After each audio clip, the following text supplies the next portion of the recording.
अब्दुल्ला भाई, हम लोगों की कोशिश थी कि इस मुद्दे पे बातचीत हो। अब क्या है कि इतना लोकल सोच हो गया है, आर्थिक स्थितियां इतनी खराब हो गई हैं कि लोगों को लगता है कि अपनी समस्या पर ही बात किया जाए, बाहर क्या बात किया जाए। तो वो हमारी विदेश नीति की भी स्थिति है, राष्ट्रीय स्तर पर भी आप देख सकते हैं। और इसको आप अपने घर मोहल्ले के अनुभव से भी देख सकते हैं। पहले अगर कोई सड़क पर झगड़ा करता था तो लोग दरवाजे से आकर के झांकते थे, मना करते थे। अब कोई मना नहीं करता। अब ये भावना है कि हमारा मुद्दा ही नहीं है, फलाने का लड़का फलाने से लड़ रहा है। तो जब कोई भी देश नैतिक तौर पे कमजोर होता है तो उसका रिफ्लेक्शन हर चीज में आपको दिखेगा। मजबूत विदेश नीति तब होती जब आपका समाज अंदर से मजबूत हो। हमारा समाज अंदर से कमजोर होता है और रोज कमजोर होता है। हम जब छोटे थे तो हम लोग क्या अखबार बलिया का संस्करण नहीं आता था, बनारस से अखबार आता। तो उसमें कोई बलिया की घटना छप जाती थी, हफ्ते हफ्ते किसी चीज की, पूरे शहर में चर्चा होता। एक मैं पिक्चर देख रहा था, ब्लैक एंड व्हाइट पिक्चर थी, महमूद था उसमें। मुंबई में एक मर्डर हो गया, अखबार में छप गया, पूरा पिक्चर उसी अखबार को पढ़ करके पूरी कहानी है उसी पे। एक मर्डर से पूरा मुंबई परेशान हो जा रहा है, इससे पिक्चर भी बन जा रही है। और आज कितने मर्डर का अखबार में खबर छपता होगा, लेकिन हमारे ऊपर कोई बहुत असर नहीं।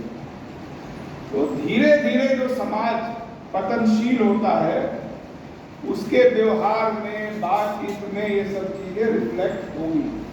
तो मैं ये कह सकता हूं कि ऐसी मोदी सरकार का फेल्योर नहीं है, ये एक सभ्यता के स्तर पे हमारा जो गिरावट हुआ है उसका रिफ्लेक्शन है कि अब हम किसी के साथ खड़े नहीं होता।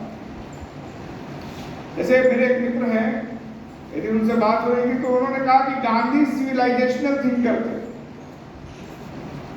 सभ्यतागत विचारधारा थी, और इसी आधार पे फिलिस्तीन के बारे में उन्होंने कहा कि जिस तरह भारत भारतीयों का है, फ्रांस के लोगों का, फ्रेंच लोगों का फ्रांस है, उसी तरह से अरब लोगों का फिलिस्तीन है। और ये बात उन्होंने कब कहा? आजादी से पहले। अफ्रीका भी जब वो गए तो किसकी लड़ाई लड़ रहे थे? जो कमजोर तबके के लोग थे। और ये चेतना उनको कहां से आई थी कि हमको कमजोर तबके के लोगों के पक्ष में लड़ना है? और सिर्फ उनके साथ ही नहीं था, दुनिया भर में एक नैतिक ताकत थी कि हमको एक दूसरे के साथ खड़ा होना है, और इसी के आधार पे नॉन अलाइनमेंट मूवमेंट से लेकर के सब चीजें बनी। मेरा मानना है कि अगर फिलिस्तीन के पक्ष में खड़ा होना है आपको, आप चाहते हैं कि आपका मुल्क खड़ा हो, तो फिर आपको पड़ोस में हो रहे झगड़े में भी कमजोर आदमी के साथ खड़ा होना ही पड़ेगा। आप देखिए ना, ये जो किसी ने ये बात बहुत अच्छी बोली कि जब यहूदी, एक तो बहुत बड़ा प्रॉब्लम है भाई यहूदी लोग। हमारे बहुत सारे लोगों ने इस मुद्दे को यहूदी बनाम इस्लाम का बना दिया होता है। तो जितने भी एंटी मुस्लिम लोग हैं भारत में, वो अपने आप इजराइल के समर्थक हो गए। अब ये बताइए, अभी जो जंग चल रही थी, ये कहां से? ईसाइयत और यहूदी धर्म के बीच का झगड़ा। ईरान के साथ कौन कौन से मुल्क हैं? इन लोगों ने कहा कि हम नैतिक तौर पे तुम्हारे साथ खड़े हैं। भारत सरकार ऑफिशियली अभी तक हिंदू राष्ट्र तो नहीं बनी है, और इजराइल की जो सरकार है वो भारत के आवाम को समर्थन दे रही है। चाइना एक कम्युनिस्ट मुल्क है, वो उसके साथ खड़ा है। और जो सबसे बड़ा मुस्लिम मुल्क है, यहाँ से हर साल लोग जाते हैं हज करने के, लोग किसके साथ खड़ा? जिस तरह से हिंदुस्तान पे अंग्रेजों का कब्जा, ईसाइयों का कब्जा नहीं था भारत के हिंदू मुसलमान या ईसाइयों पे, उसी तरीके से फिलिस्तीन पे इजराइल का कब्जा, यहूदियों का कब्जा नहीं।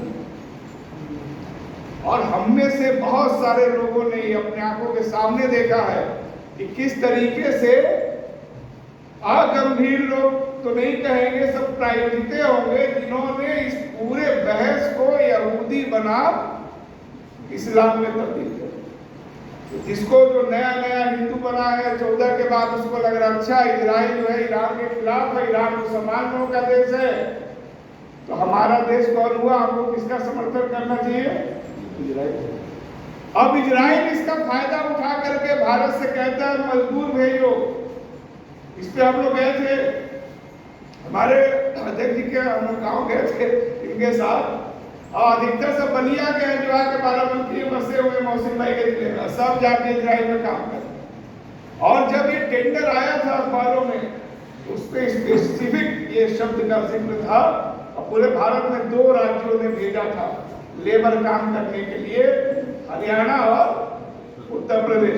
और उसमें ये बात लिखा हुआ था कि हिंदू चाहिए, मुसलमान एक भी नहीं। ये बात भी उसमें लिखा हुआ था, क्योंकि उनको पता चल गया है कि भारत में ऐसी रिजीम है और यहाँ पे कुछ ऐसे गैर जिम्मेदार मुसलमान नेता हैं जिन्होंने उसको यहूदी और मुसलमान का झगड़ा बना दिया है। तो उसका फायदा उठाने के लिए भारत के जो गरीब मजदूर हैं इनको